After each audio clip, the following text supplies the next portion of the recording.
तो मदन मोहन जी के एक परम उपासक थे, उनका नाम था काले खां। क्या नाम था? काले खां। मुस्लिम थे। बड़ी अच्छी कथा उनकी। काले खां के विषय में वर्णन आता है कि काले खां जो थे वो करौली राजस्थान में रहते थे और वो मंदिर नहीं जाते थे, केवल घर चलाने के लिए काम ढूंढा था उन्होंने, और उनको काम क्या मिला था? झाड़ू लगाने का। मंदिर में झाड़ू लगाते थे, मंदिर में नित्य झाड़ू लगाते, और कभी दर्शन करते नहीं थे मदन मोहन जी का। बस उनका काम था बाहर की पूरी सफाई साफ सुथरी कर देना, आदि आदि ऐसा काम। एक दिन राजभोग आरती हो रही थी मदन मोहन जी की, और काले खां ऐसे झाड़ू लगा करके और बस झाड़ू रख करके जा रहे थे, और राजभोग आरती की भीड़ लगी थी। तो काले खां के मन में आज पता नहीं क्या आया, उसने कही इतने सालों से मैं यहां पे झाड़ू लगा रहा हूं, एक बार देखूं तो सही है मंदिर का देवता है कैसा। तो भीतर भी नहीं गए, बाहर निकलते निकलते ऐसे पीछे मुड़ करके देखा, और जैसे ही मदन मोहन लाल जी का स्वरूप देखा, कटाक्ष नेत्र, मधुर मुस्कान, हाथ में वंशी। अब काले खां की स्थिति ये हो गई कि पीछे एक बार देख करके काले खां ने जैसे ही आगे देखा, अब वो जहां देख रहा है वहां उसको वही दिख रहे हैं। अब जिधर देखें वही मदन मोहन जी दिख रहे हैं। ये मदन मोहन जी का दर्शन करा रहे हैं आपको टीवी पे, ये मदन मोहन जी, यही छवि दिखे। अब तो काले खां की स्थिति हो गई कि अपने घर जाता और अपनी नमाज आदि जो भी उनकी होती थी वो करते, लेकिन वो नमाज करने भी बैठे तो उसके बाद भी उनको यही रहती कि अब कब भोजन पाके मैं फिर से शाम की सेवा में जाऊं। और शाम को पहुंच गए, जाके अपना झाड़ू आड़ू करके वो फिर से देखा, अब तो रूप माधुरी का दर्शन करके मदन मोहन बोले ये इतना सुंदर बालक, इतना इतना बढ़िया श्रृंगार, इतने सुंदर नेत्र, इतने सुंदर गाल, इतना सुंदर मुखमंडल। अब तो मदन मोहन जी को लत लग गई, काले खां को लत लग गई मदन मोहन जी के। और मैं गलत नहीं बोला, मैंने सही बोला, मदन मोहन जी को लत लगी है काले खां को देखने की। भैया अगर हम जब दर्शन करते हैं हम तो 2-2 घंटा देखते रहते हैं तो भी हमको कोई फर्क नहीं पड़ता, पर एक छवि देखते ही चित्त वृत्ति अपने वश में ना हो तो समझ जाना आपने नहीं, ठाकुर जी ने आपको देखा है, ठाकुर जी की दृष्टि आप पे पड़ी। हमारे शैलेंद्र जी बता रहे थे कि महाराज जी बिहारी जी में कभी गया नहीं, वृंदावन से हमारा कोई दूर दूर तक संपर्क नहीं, पर देखते ही मेरे नेत्रों से आंसू नहीं रुक रहे हैं। आपको मान तो नहीं होना चाहिए इस बात का, अभिमान भी ना हो, भगवान करे कभी, पर आपने नहीं, बिहारी जी आपको देख रहे थे, इसीलिए आपके नेत्र सजल थे। उनकी दृष्टि पड़ जाए तो फिर किसी काम के रह थोड़ी जाते हैं।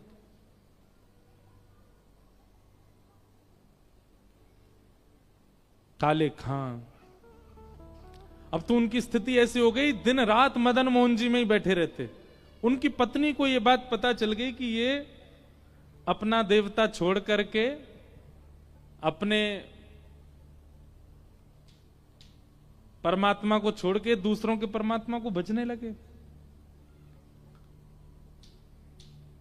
काले खां के कोई संतान नहीं थी और उनकी पत्नी ने सारा आरोप लगा दिया मदन मोहन जी पे। बोली कि तुम्हारे संतान इसीलिए नहीं है, हम दोनों के बालक इसीलिए नहीं हो रहे हैं क्योंकि तुम हमारे भगवान को तो मनाते नहीं हो, ये हिंदुओं के भगवान को मना रहे हो। हमारे भगवान को मनाओगे तो संतान होगी ना हमारे घर में। और इस बात का इतना आरोप लगाने लगे काले खां के ऊपर।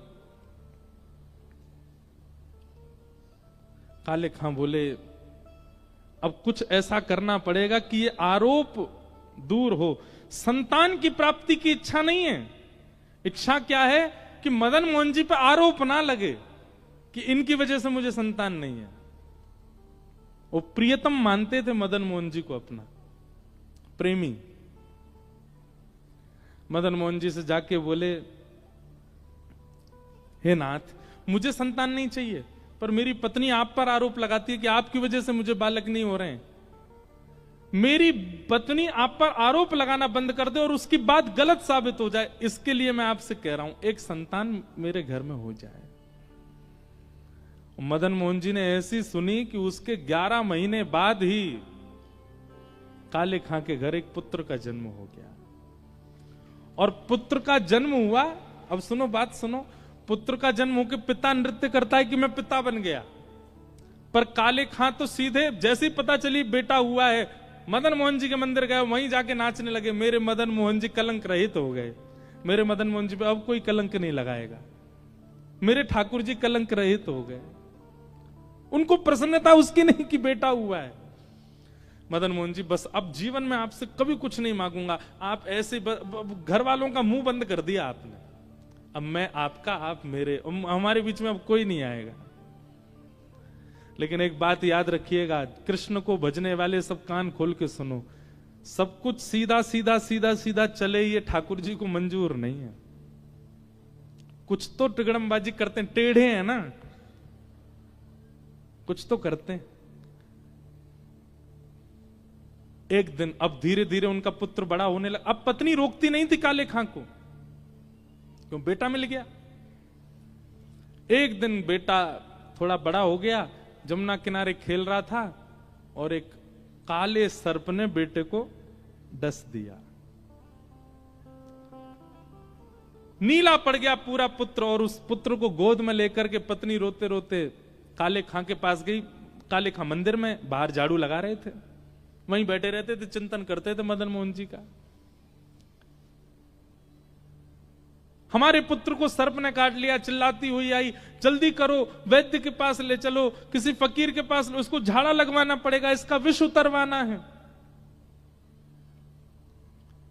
और उसी समय घंटे घड़ियाल बजने लगे, मदन मोहन जी की आरती होने लगी। काले खां ने अब नियम बना लिया, तो सारी आरतियों के दर्शन बाहर ही खड़े खड़े करते थे, अंदर नहीं आते थे। कहीं कोई कुछ कहना दे, कोई कुछ कहता नहीं था, पर फिर भी उनको था कि मुझे कहीं कष्ट ना हो जाए कि कोई मुझे टोक दे, तुम क्यों आ गए, इसलिए बाहर जी दर्शन करते थे।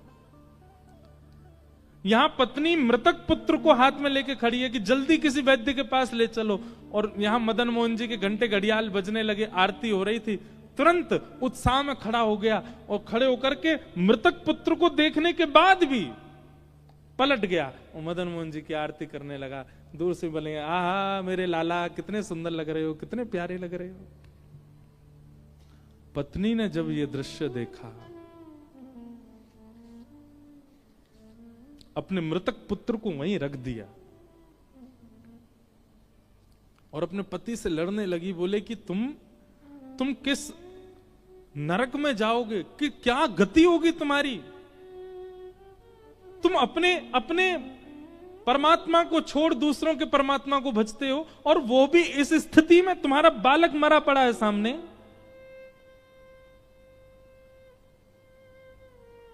यदि आज ये बालक जीवित नहीं हुआ, तुमसे तो कुछ नहीं कहूंगी मैं भी अपने प्राण यहीं त्याग दूंगी, और मेरा और तुम्हारे पुत्र दोनों के मरने का सारा आरोप लगेगा इस मदन मोहन लाल को।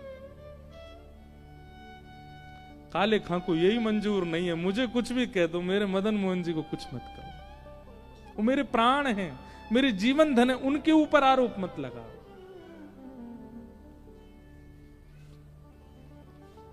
मदन मोहन जी की आरती चल रही है और पत्नी यहां पर अपने प्राण त्यागने की बात कर रही है। यदि मेरा पुत्र जीवित नहीं हुआ ये आरती विश्राम होने तक, तो मैं भी प्राण त्याग दूंगी। और दोनों के मरने का सुन लो सब गांव वालों और सब शहर वालों, सब दुकानदारों, हम दोनों के मरने का आरोप मदन मोहन लाल, इन्हीं की वजह से ही मरेंगे हम दोनों। काले खां के नेत्र सजल हो गए, अपने मधुर मदन मोहन जी को देख रहे हैं। तो काले खां ने उर्दू में एक पद गाया मदन मोहन जी का कि मुसफ़्फ़क़ सफीक रफीक दिल दोस्त मेरे, ठाकुर जी से कह रहे हैं, मेरी नजदीकी हकीकी ख्याल कीजिए, मेहरबान कदरदान आला तू जहान बीच, मुझसे गरीबों का गुनाह माफ कीजिए, काले बेकरार खड़ा तेरे दरबार बीच, नंद के कुमार जरा गौर अब कीजिए। हिंदुओं के नाथ तो हमारा कोई दावा नहीं। अंतिम पंक्ति इतनी सुंदर है। अगर आप हिंदुओं के भगवान हो केवल, तो मेरी पत्नी भी मर जाए, बेटा भी मर जाए, मैं भी मर जाऊं, लेकिन मैंने विश्व को आपको जगन्नाथ कहते हुए सुना है। हो जगत के नाथ तो हमारी खैर लीजिए। जैसे ये बात कही, हिंदुओं के नाथ तो हमारा कोई दावा नहीं, पर जगत के हो नाथ तो हमारी सुध लीजिए। अगर आप जगन्नाथ हैं तो जगत में तो मैं भी आता हूं। मैं हिंदू नहीं हूं, पर जगत में तो हूं, और आप तो जगन्नाथ हो।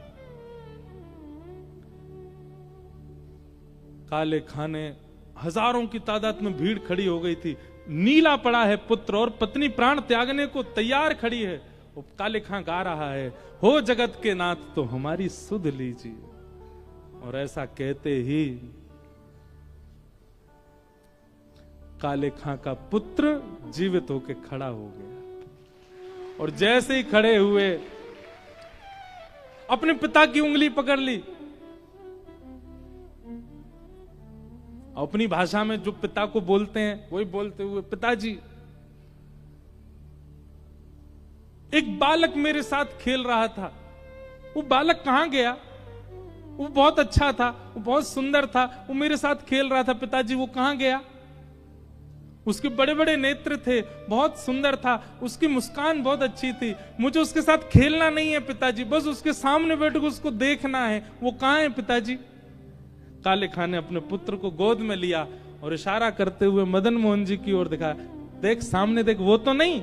और जैसे ही बालक ने देखा, हाँ पिताजी यही तो था जो मेरे साथ खेल रहा था, इतनी देर से मैं और ये यमुना तट पे ही खेल रहे थे। उसी दिन काले खां की पत्नी, उनकी बेगम और उनके पुत्र तीनों और पूरा वंश मदन मोहन जी के दरबार के सेवक बन गए। आज भी मदन मोहन जी में आरती होती है, आरती के बाद ये गाया जाता है। मदन मोहन जी के बाद एक शब्द और गाते हैं वहां पे, करौली राजस्थान में। कारे के बेटा को जब कारे ने खायो, कारे के बेटा को जब कारे ने खायो, तो कारे की कविता सुन बेटा जिवायो है। कारे के बेटा को कारे ने खायो, तो कारे की कविता सुन कारे ने जिवायो है। ये भी तो काले हैं, ऐसे हमारे ठाकुर जी। तो संबंध बहुत जरूरी है ठाकुर जी के प्रति, और वो संबंध कथा बनवाएगी। गाओ। ब्रज के नंद लाला, राधा जी के सांवरिया, सब दुख दूर हुए जब तेरा नाम लिया। ब्रज के नंद लाला, राधा जी के सांवरिया, सब दुख दूर हुए जब तेरा नाम। एक रहस्य की बात बताएं, अगर कथा हो और कथा में कीर्तन हो और उस कीर्तन में कोई ताली ना बजाए और गाए ना, और कहीं गलती से उसका दोबारा जन्म अगली बार हुआ, तो जीव और हाथ मिलते नहीं है फिर।